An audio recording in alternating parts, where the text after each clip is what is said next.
आखिर क्या हुआ जो अचानक से कल रात अयोध्या में आ गिरा भगवान श्री कृष्ण का सुदर्शन चक्र?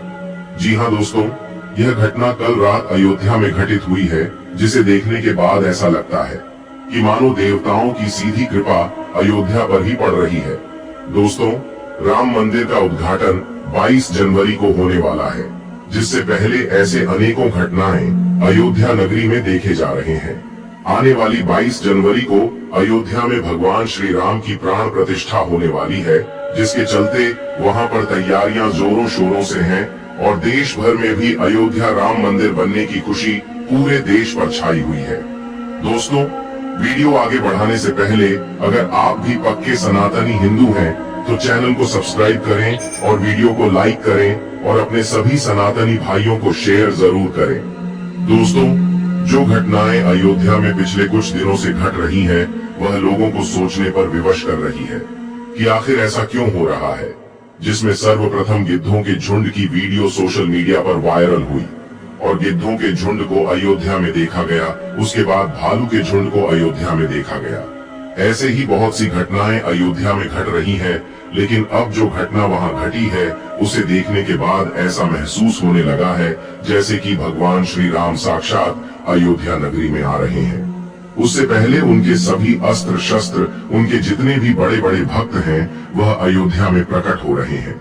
दोस्तों, कल रात सुदर्शन चक्र जब अयोध्या में आकर गिरा तो पल भर के लिए तो ऐसा लगा जानो पूरी धरती ही कांप उठी है।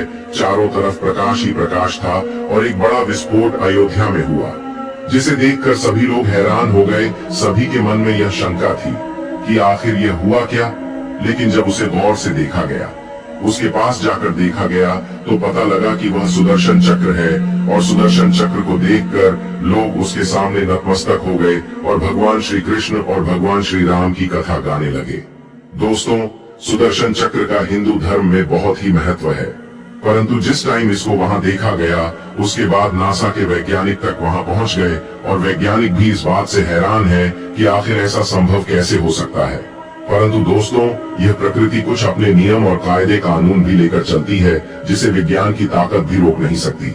जिस समय यह सुदर्शन चक्र वहां गिरा, उसके बाद भारी मात्रा में पब्लिक वहां इकट्ठी हुई और सभी रिपोर्टर, टीवी चैनल और सभी सोशल मीडिया वहां एकत्रित हो गया कि आखिर ऐसा संभव कैसे हो सकता है। परंतु उस नजारे को देखने के बाद सबको भगवान श्री राम पर एक विश्वास हो गया कि श्री राम वाक्य में ही अयोध्या में आ चुके हैं। बस जो समय गुजर रहा है वह 22 जनवरी के लिए गुजर रहा है, क्योंकि 22 जनवरी को भगवान श्री राम की प्राण प्रतिष्ठा होगी और चारों तरफ बहुत ही अच्छा माहौल होगा। दोस्तों, सुदर्शन चक्र के बारे में तो आप जानते ही होंगे। वह चक्र जो भगवान श्री कृष्ण ने धारण किया था। सुदर्शन चक्र की मदद से भगवान श्री कृष्ण ने अनेक असुरों का वध किया था। इस चक्र को विष्णु ने गढ़वाल के श्रीनगर स्थित कमलेश्वर शिवालय से तपस्या करके प्राप्त किया था। सुदर्शन चक्र एक ऐसा अस्त्र है जो अपने लक्ष्य तक पहुंचकर वापस आ जाता है। दोस्तों, सुदर्शन चक्र भगवान विष्णु के पास एक अमोघ अस्त्र था, जो उनके कृष्ण अवतार के अंदर भी उनके साथ था। कहा जाता है कि सुदर्शन चक्र की मदद से कृष्ण ने अनेक असुरों का वध कर दिया था। यह असुरों का वध करने के लिए और देवताओं की रक्षा करने के लिए भगवान विष्णु ने धारण किया था।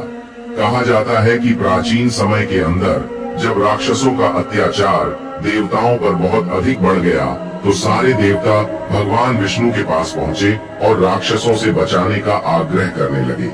तब भगवान विष्णु के पास भी ऐसा कोई अस्त्र नहीं था कि वे राक्षसों का वध कर सकें। इस वजह से भगवान विष्णु कैलाश पर्वत पर जाकर 1000 नामों से शिव की स्तुति करने लगे। उसके बाद वे हर नाम के साथ एक पुष्प शिव को अर्पित करने लगे। उसके बाद भगवान शिव ने विष्णु की परीक्षा लेने के लिए विष्णु के लाए 1000 पुष्प में से एक पुष्प को छुपा दिया। भगवान शिव की माया की वजह से विष्णु को पता नहीं चल सका। वे एक पुष्प को ढूंढने लगे। उसके बाद उन्होंने भगवान शिव को अपना एक नेत्र अर्पित किया।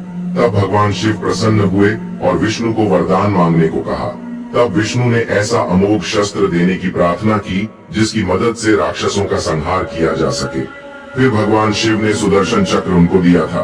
भगवान विष्णु और श्री कृष्ण ने सुदर्शन चक्र से अनेक दुष्टों का वध किया था। कहा जाता है कि भगवान विश्वकर्मा की बेटी का विवाह भगवान सूर्य से हुआ था। सूर्य के अधिक ताप की वजह से वह अपना वैवाहिक जीवन नहीं जी पा रही थी। तब भगवान शिव ने सूर्य का ताप लेकर सुदर्शन चक्र को और पुष्पक विमान को भी बनाया था। भगवान विष्णु को सुदर्शन चक्र प्राप्त होने के संदर्भ में एक अन्य कथा का भी उल्लेख मिलता है। वीतमन्यु नामक ब्राह्मण रहते थे। उनकी पत्नी का नाम धर्मशीला था। वे सदाचारी महिला थी। उनके पुत्र का नाम उपमन्यु था। वे लोग इतने गरीब थे कि उनके पास अपने पुत्र को पिलाने के लिए दूध तक नहीं था।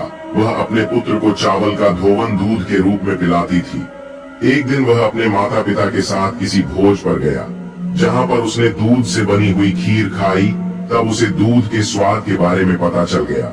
उसके बाद अगले दिन बालक ने असली दूध की मांग की और चावल के धोवन को पीने से इनकार कर दिया। उसके बाद धर्मशीला ने बताया कि तुम विरूपाक्ष की सेवा करो। उसकी माता ने आगे बताया कि श्रीदामा प्राचीन समय के एक महान असुर राजा थे। उसका प्रताप इतना तेज था कि उसने अपनी ताकत से तीनों लोगों को अपने वश में कर लिया और विष्णु की कुर्सी को छीनने का प्रयास करने लगा।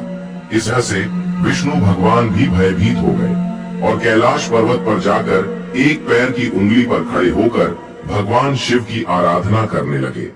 1000 साल तक तपस्या करने के बाद भगवान शिव प्रसन्न हुए और विष्णु को सुदर्शन चक्र प्रदान किया, जिसकी मदद से भगवान विष्णु राक्षसों का संहार कर सके।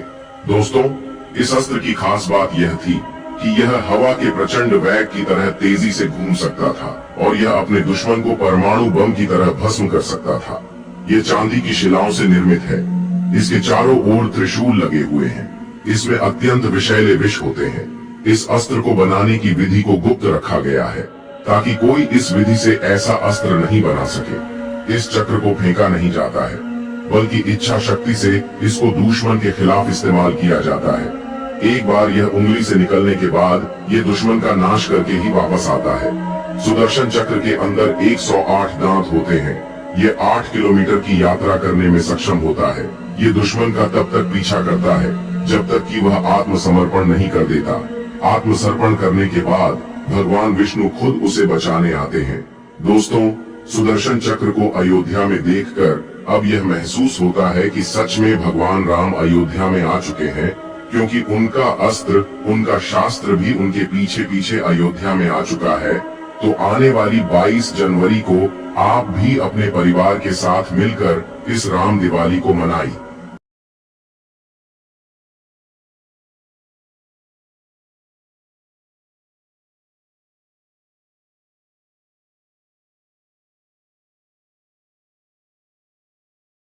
को हमारी ये वीडियो पसंद आए तो लाइक और शेयर जरूर करें और हमारे चैनल को सब्सक्राइब करना ना भूलें। वो आप क्या जानना चाहते हैं ये कमेंट में जरूर बताएं। वीडियो बनाने में बहुत समय लगता है, अपनी प्रतिक्रिया जरूर दें। धन्यवाद।